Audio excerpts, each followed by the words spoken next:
Hello everyone. तो कैसे हो आप सब। मैं हूं सोनी, आपकी जीएल स्टोरी टेलर और राइटर। सो बिना किसी देरी के आते हैं सीधा स्टोरी पे। आशिकी एक जुनून का पार्ट 42 पिछले पार्ट से आगे देखेंगे। ओके, आई नो ये दो पार्ट आपको बहुत अच्छे लगे होंगे, है ना। मुझे आपके कमेंट्स चाहिए कि ये स्टोरी कैसे जा रही है। सच में आप यकीन करो या ना करो, मैंने इस स्टोरी को लिखते लिखते हजारों पेन तोड़ डाले हैं। इवन कभी कभी मेरे हाथों में छाले पड़ जाते हैं, बट मैं रुकती नहीं हूँ। सो मुझे आपके कमेंट्स चाहिए। कुछ कहानियों को लिखते लिखते आंखों में आंसू आ जाते हैं या फिर शरीर पे गूज़बम्स। मैं ऐसा नहीं कहती कि ये सबसे बेस्ट है या कोई और लिख ही नहीं सकता, बट इसमें मैंने अपना 100% दिया है। सो मैं थोड़ी सी सर फ्री हूँ, पता नहीं कब क्या कर दूँ। सो इसीलिए मुझे आपके कमेंट्स चाहिए कि आपको कैसा लगता है। ओके, तो आप किसी सीन को भी बता सकते हो कि कौन सा आपको अच्छा लगा और कौन सा बुरा, ठीक है। सो अपने विचार ज़रूर रखें, ज़रूर बताना आपको कैसी लग रही है। सो आते हैं सीधा स्टोरी पे। हमें दिखाते हैं सिया को, जो कि बस सौम्या के नाम की माला जप रही थी। वह सोच ही नहीं पाती कि क्या हुआ, सौम्या कहाँ चली गई। उसका कोई अता पता नहीं था। और सिया यार बहुत मासूम थी। वो खुद की ज़िंदगी को अजाब बना डालती है। और सबसे ज़्यादा परेशान थे उसके पापा, उसकी माँ। हर जगह वो सौम्या की तलाश करते हैं, अपने सारे सोर्सेस लगा देते हैं, बट कहीं भी सौम्या नहीं मिलती। इवन कॉलेज में तक उसका एड्रेस या कोई भी चीज़ अवेलेबल नहीं था। रातों रात सब गायब हो चुका था। पता नहीं कैसे, सब हैरान थे। सब ये सोच रहे थे कि वो उस तक कैसे पहुँचे। उस तक पहुँचने के सारे सुराग कहाँ चले गए, ज़मीन खा गई या आसमान निकल गया। और सिया धीरे धीरे बीमार पड़ने लगी। उसके पापा ने किस कदर उसे संभाला ये वही जानते हैं। उसकी माँ ने कितनी दुआएं की वही जानते हैं।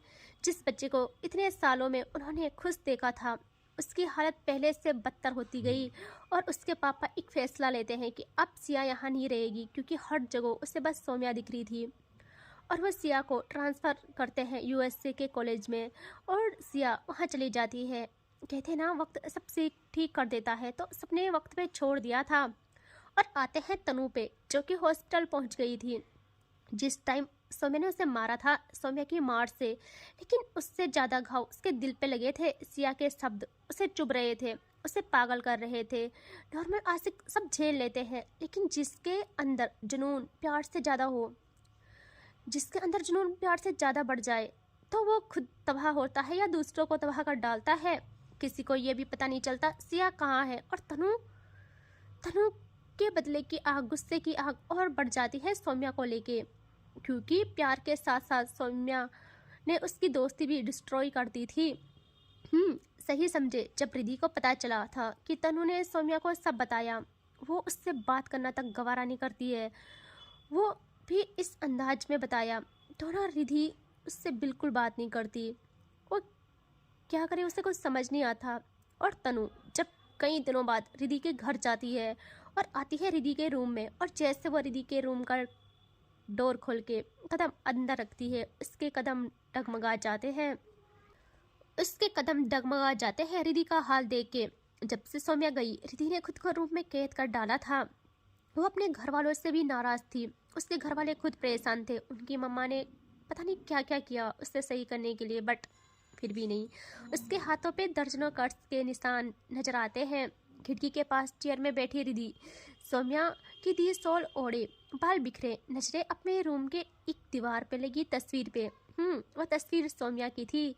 और तनु ने ये सब सोचा नहीं था। उसे लगा रिद्धि कभी किसी के लिए इतना नहीं बदल सकती, ना ही वो ऐसा हो सकती है।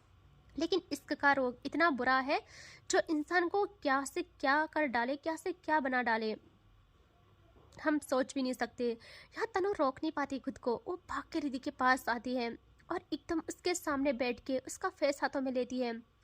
और रिद्धि देखती है एक नज़र तनु को, और वो जैसे तनु को देखती है उसके जख्म हरे हो जाते हैं। पता नहीं जो चेहरा अभी शांत था वो कौन सा रूप ले लेता है। और तनु को खुद से दूर पुश करती है गुस्से में। और तनु शॉक्ड, पहली बार हुआ था ऐसा कि रिद्धि ने इस कदर बिहेव किया था तनु के साथ। यहाँ रिद्धि जल्दी से उठ के वहाँ से जाने को होती है, और तनु एकदम उसका हाथ पकड़ के अपनी और खींच के अपने सामने करती है और कहती है, रिद्धि क्या हो गया है तुम्हें।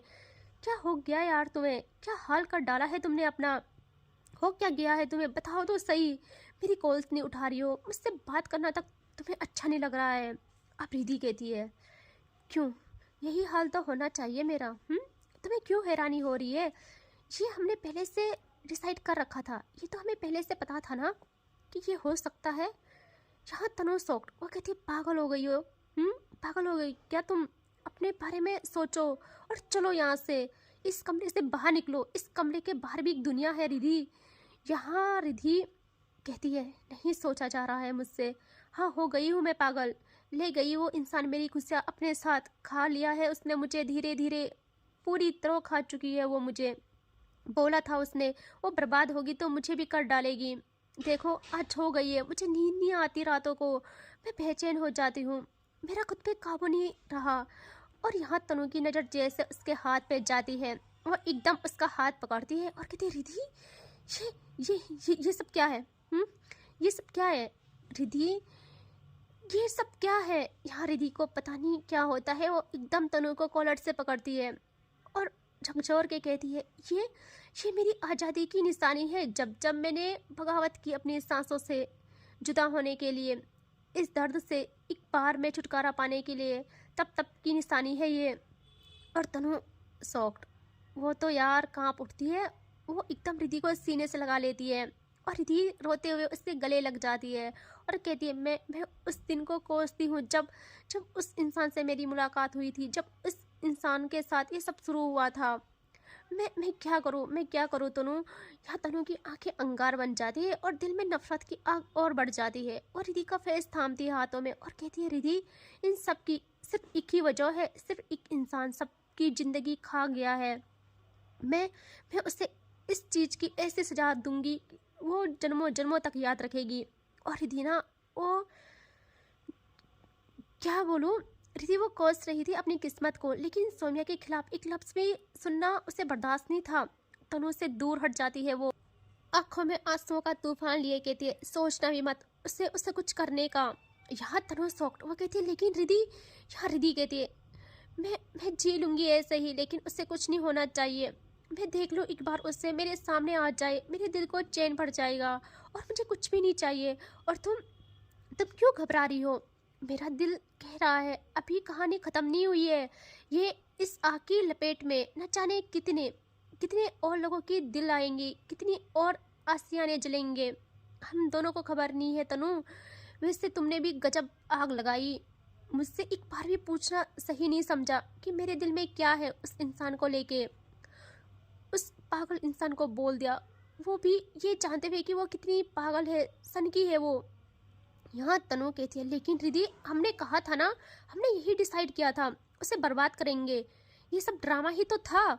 रिधि कहती है, हाँ था ड्रामा, ड्रामे से ही शुरू हुआ था, झूठ से शुरू हुआ था, लेकिन अब मैं खो चुकी हूँ, खुद को खो चुकी हूँ, अब वापस ही मुमकिन नहीं है तनु। और तनु के पैरों के नीचे से जमीन गायब। वह कहती है, व्हाट? इसका मतलब तुम यहाँ? रिधि कहती है, हाँ तनु, उसने उसने मुझे मुझसे ही बेगाना कर लिया है। मेरे सर का दर्द नहीं जाता यार, मेरी नसें फटने लगती है, मेरी आंखों में नींद रहती है, लेकिन मुझे सोना नहीं होता है, मेरे सामने सिर्फ उसी का चेहरा रहता है। और और और वो कुछ और कह पाती, उसकी आंखें बंद हो जाती है और यहाँ तनु एकदम उसे थाम लेती है अपनी बाहों में। और वो और क्या ही करती। और फिर हमें दिखाती है रिधि सबसे रिश्ते तोड़ देती है। मतलब होता है ना कि एक जो बॉन्डिंग थी वो कमज़ोर पड़ जाती है, ना दोस्ती रखती है ना कुछ और खुद भी एब्रॉड चली जाती है फॉर स्टडी, क्योंकि उसके पापा भी उसे वहाँ से भेजना चाहते थे ताकि उसका दिमाग काबू रहे और वो इन सब चीज़ों से दूर रहे। चारों के चारों एक दूसरे से बिछड़ जाते हैं और अब आते हैं उस वक्त पर जिस वक्त का सबको बेसब्री से इंतजार था। Present time.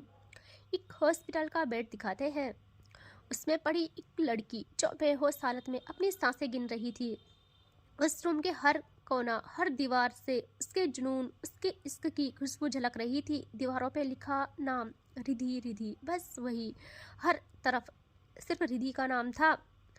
और उस रूम की विंडो दिखती है आप, जो कि टूट के ज़मीन पे बिखरी पड़ी थी और उसका एक टुकड़ा उस कांच का टुकड़ा उस लड़की के हाथों में एक बेड पे ही पड़ा हुआ था, जिसके दूसरे हाथ की कलाई पे उसके प्यार के यादों का दिया घाव साफ साफ दिख रहा था और उससे टपकती खून की बूंदें जमीन को नहला रही थी।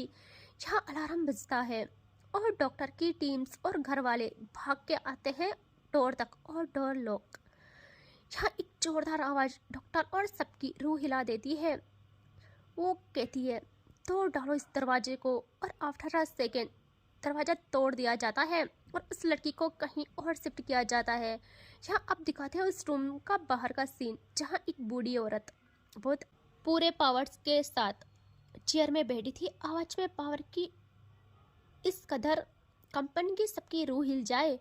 वो कहती है, मैंने बोला था कि यहाँ मेरी सौम्या को नहीं रखा जाएगा, और तुम और उनका लड़का ना, जो डर के मारे वहाँ खड़े थे, वो कहते हैं, लेकिन माँ। यहाँ वो कहती है, मैंने बोल दिया ना तो बोल दिया।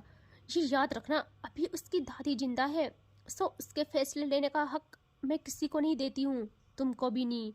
और वो एकदम उठ के जाती है वहाँ से और एक नज़र देखती है डॉक्टर को और कहती है, बहुत गलत किया तुमने, लापरवाही बरत के, अब इसकी सजा तो मिलेगी ही तुम्हें। और वो वहाँ से मुड़े ही थे कि दूसरे ही पल डॉक्टर को 4 गार्ड्स पकड़ के जबरदस्ती कहीं ले जाने लगते हैं। ओह माय गॉड, क्या था ये। और अब बहुत टाइम के बाद दिखाते हैं। देखिए, दिल थाम लीजिए, अब इस कहानी का वो चैप्टर ओपन होने वाला है जिसे मैंने कभी एक्सप्लेन ही नहीं किया। सही समझा, सौम्या का राज। ये वो राज है जिससे कहानी में और दिलचस्पी बढ़ेंगी आपकी। इस तरह का सनकीपना कि इंसान सांस लेना भी जुल्म समझे, इस तरह की कहानी को उसके मंजिल तक पहुंचाऊंगी। और आप सब भी सुनते सुनते सौम्या से या तो इश्क करेंगे या खौफ या फिर तरस खा लेंगे, क्योंकि वो कब क्या बन जाए किसी को पता नहीं। और उसके घर, उसका परिवार, या ये कह लो उसका खानदान, जिस खानदान से वो खुद भागना चाहती थी, और शायद वहाँ के लोग उसे पसंद नहीं थे। सौम्या जो दिखती थी वो वैसी बिल्कुल नहीं थी, एक तबाही थी जिससे सब डरते थे। अखलाक का नशा समझो या तरबियत का असर, लेकिन बेहतरीन लहजों पे थूक के चली जाती थी। उसके अंदर बहुत सारी पर्सनैलिटी सांस लेती थी, कभी कुछ बन जाना, कभी कुछ। जो उसके साथ रहता उसे स्वीट पॉइजन कहते थे, एक मीठा जहर जो धीरे धीरे करके इंसानों को तड़प पाती है। सब समझ चुके होंगे कि हॉस्पिटल के कमरे में अपनी आखिरी सांस गिनती कोई और नहीं, सौम्या थी। और अब हमें दिखाते हैं एक घर को, सौम्या का घर सिर्फ एक मकान नहीं, एक ताकत का सिंबल था। लाल पत्थर की बनी हुई उसकी हवेली पूरे गांव पे राज करती थी। गेट पे हमेशा गार्ड रहते थे और अंदर के कमरे अंधेरे और रात से भरे हुए। उस घर में काम और हुक्म ज़्यादा चलता था, उस घर में प्यार कम और हुक्म ज़्यादा चलता था। और उस घर का हर एक इंसान, सिवाय उन औरतों के जो अपना घर छोड़ के विवाह करके वहाँ आई है, हर एक इंसान के जहन में एक डरावना शैतान राज करता था। कौन कब क्या बन जाए, कहाँ से हमला करे, किस कदर हमला करे, किसी को अंदाजा नहीं था। सब एक से बढ़ के एक इंसान थे, बिल्कुल साधु बने बाहर से, लेकिन अंदर आग लिए जीते थे। लेकिन उनकी फैमिली जॉइंट फैमिली थी, आपस में बहुत प्यार था, लेकिन लोग उनसे कांप जाते थे। अब हमें दिखाते हैं एक रूम को जहाँ चीज़ें कम, किताबें ज़्यादा थी। हर एक कोने से किताबों की पन्नों की महक आ रही थी। और रूम के सेंटर में रखा हुआ था एक बेड, वहाँ पे सोई थी सौम्या। उसके उस हाथ पे जहाँ उसने घाव दिया था वहाँ पट्टी की हुई थी। उसके चारों तरफ उसकी भाभियाँ और उसकी माँ ताऊ-ताई बैठे थे। और उसके बेड में उसके सिरहाने के पास बैठी थी एक औरत, लगभग 80 साल की एज, लेकिन चेहरे पे ऐसा तेज, ऐसा कि सबको अपने कदमों तले रख ले। वह पूरा घर, हर किसी को कंट्रोल करता था, और उस घर का कंट्रोल उस औरत के हाथ में था। और उसकी जान बसती थी सौम्या में, सिर्फ सौम्या में। वो उसका हाथ पकड़े दूसरे हाथ से उसका माथा सहलाती है और कहती है, बस होश में आ जाओ, मुझे बताओ मैं क्या करूं, मुझसे बात करो, तुम बोलो तो मैं दूसरे ही पल उसकी सांसें बंद करवा लूँगी, बस उठ जाओ। तभी उनका बड़ा बेटा कहता है डरते हुए, माँ हमने बोला था आपको, इसकी जिद मत माने, लेकिन आप हमारी सुनती कहाँ हो इसके सामने। और उनका ये कहना था कि उनकी बस एक नज़र उन पे पड़ती है और उनकी जवान कांपने लगती है। वो कहती है अब एक लफ्ज़ उसके खिलाफ नहीं सुन सकती मैं। और क्या गलत जिद की उसने, यहाँ रह के नहीं बनना चाहती थी वो हमारे जैसा, तो क्या गलत किया उसने। वो कहते हैं डरते हुए कि माँ लेकिन यहाँ भी तो अच्छे कॉलेज थे, चलो कुछ और नहीं, अगर उसको उसी फील्ड में जाना था तो यहाँ कर देते, जो उसे डिग्री चाहिए थी सब उसके हाथ में डाल देते। और क्या करते बताओ आप। और और ये क्या था कि किसी को अपने बारे में नहीं बताना। आज ये नौबत ही नहीं आती, सब उसके कदमों तले रहते। और आप हो कि और वो वजीफे के चलते पढ़ाई करना, ये सब क्या है। वो ना अजीब हंसी हंसती है और कहती तुम्हें क्या लगता है शेर कहीं पहचान छुपा ले तो उसकी जगह गीदड़ ले लेंगे। ऐसा कभी नहीं होता, ऐसा कभी नहीं होता है। और वो उसकी मर्जी थी और उसकी मर्जी के आगे मैं नहीं बोल सकती कुछ, तो किसी और की क्या अधिकार दूं मैं। किसी और को क्या अधिकार दूं। और सबको उसका जवाब मिल जाता है। वो बहुत प्यार से कहते हैं कि ठीक है। वो बहुत प्यार करते थे, ऐसा नहीं था, लेकिन बस अपनी बात रख रहे थे वो। लेकिन उनके सामने किसी की नहीं चलती थी यार। अब आते हैं हम कि क्या हुआ था। सौम्या थोड़ा खुद की आदत सही करना चाहती थी। उसका जो रूप आप आगे देखोगे, उसे एक्सप्लेन करने में मेरे लफ्ज़ कम पड़ जाएंगे। वो खुद को इन सब से दूर करना चाहती थी, थोड़ा सा खुद को सुधारना चाहती थी और जीना चाहती थी, कि फील करना चाहती थी कि शांति से दुनिया में कैसा रहा जाता है। उसके पास हर एक गुण थे, हर एक गुण। उस घर में जो शरीफ रह गए थे वो सिर्फ उसकी माँ और पापा थे, बाकी सब तो अलग लेवल के थे। और उसके पापा किसी कारणवश से उनकी डेथ हो गई थी। और उसकी दादी का लगाव पहले दिन से पैदा होते ही उसमें ही था। वक्त के साथ साथ उनकी जान बस गई थी उसमें। वो थी ही ऐसी। उसकी दादी सांस लेती थी तब जब सौम्या खुद सोती थी। उसकी दादी ने एक स्पाई को हायर किया था ताकि वह सौम्या पे नज़र रखे, चाहे वो पहचान छुपा के ही रह रही थी। लेकिन उसकी हर एक एक्टिविटी, वह सब उसकी दादी तक पहुंचा जाता था। जब सौम्या को हॉस्पिटल ले गए, वो वहीं से सौम्या को यहाँ ले आए, इतनी सफाई से कि किसी को खबर तक नहीं हुई। और इसी के चलते बहुत टाइम के बाद सौम्या की आंखें खुलती है और वो पूरी तरह सुन पड़ जाती है। उसको हैरत थी कि इतनी कोशिश करने के बाद भी उसकी सांसें अभी भी चल रही है। अब वो पूरी तरीके से खुद के आपे में नहीं थी। साइको होता ना बिल्कुल वैसा, कब हंस के वो चिल्लाने लगे, कब हंस ले कब रो ले उसे खुद पता नहीं, और कब तबाह हो जाए खुद पता नहीं था उसे। हर वक्त उसको ना पैनिक अटैक आते थे जब जब वो रिद्धि का नाम लेती थी, जब जब रिद्धि उसके दिल में घाव कर डालती थी अपनी यादों से। तो वो पागल के जैसे दीवारों पे रिद्धि का नाम गढ़ती थी। उसे रिद्धि उसके सामने दिखती थी, कभी कभी कोने में बैठी हुई, और वो भाग के उस कोने में जाती थी पागलों की तरह। लेकिन फिर रिद्धि गायब। जब जब वो रातों को जागती थी तब तब रिद्धि की भी नींद उड़ जाती थी। ऐसा तो दोनों का हाल था। उसने हॉस्पिटल में भी किताबें लिख डाली, फिर उन्हीं किताबों को जला डाला था। अब उसकी हालत इस कदर हो गई कि उसे लोगों से डर लगने लगा। वो किसी को अपने पास आने नहीं देती थी। उसका दिमाग बस उस लम्हे में अटका रह जाता है जब वो रिद्धि को छोड़ के आई थी। उसे पता था वो तड़पेगी, लेकिन वो आई क्योंकि उसने खुद ये रास्ता चुना था। और इंसान लड़ भी सकता है, लेकिन उस वक्त सौम्या वहाँ रुकती नहीं, उसे वहाँ से आना ही बेहतर लगता है। रिद्धि उसके हाथों मर जाती, अगर वो वहाँ रुकती तो या तो रिद्धि उसके हाथों मर जाती या वो खुद को मार देती, और इससे बस बर्बादी होती। इसीलिए पता नहीं उसके दिमाग में क्या चला, उस वक्त वो वहाँ से आ गई।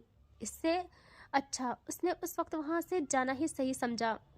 लेकिन जब ये इश्क का रोग उसकी नस नस में उतरा, जहर बन के दौड़ने लगा, तो उसकी सांसों को सजा बना डाला इस इश्क ने।